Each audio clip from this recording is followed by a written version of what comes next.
পূর্ব বাংলার একটি ছোট্ট গ্রামে আজিজ নামে কৌতূহলী এক কিশোর বাস করত।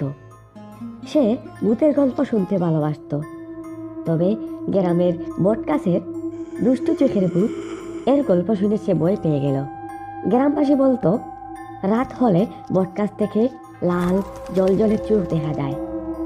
সেই চোখ দেখে মানুষ এত ভয় পায়, সেদিকে যাওয়া বন্ধ করে দেয়। একদিন আজিজের বন্ধুরা বলে, আজিজ, তুই যদি এতই সাহসী হস তবে এই বিশাল বটগাছের নিচে গিয়ে রাত কাটিয়ে দেখিয়ে দে। সাহস করে চ্যালেঞ্জ গ্রহণ করলো। আজিজ রাতের বেলা জঙ্গলে যাওয়া শুরু করলো। হঠাৎ রাজু চোখের জলজলে আলো দেখতে পেল। রাজু নিজের মনে ভাবলো, এত ভয় পাবো কেন, আমাকে দেখতেই হবে, আসলে কি লুকিয়ে আছে। সে সাহস করে সামনে এগিয়ে গেল। লাল আলোর কাছে গিয়ে দেখলো সেখানে এক বৃদ্ধ দাঁড়িয়ে আছে। বৃদ্ধের হাতে ছিল পুরনো এক লণ্ঠন।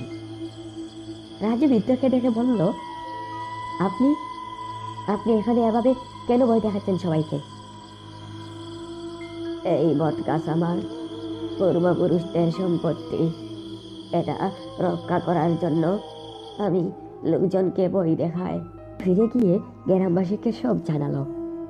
গ্রামবাসী বৃদ্ধকে জিজ্ঞাসা করলো এবং তার কথা শুনে ক্ষমা করে দিল।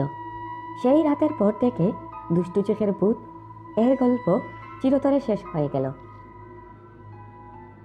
গল্পের শিক্ষা: ভয়কে সাহসের সঙ্গে মোকাবেলা করলে সত্য প্রকাশ পায়। কৌতূহল থাকা ভালো, তবে সেটা যেন কোনো ক্ষতির কারণ না হয়।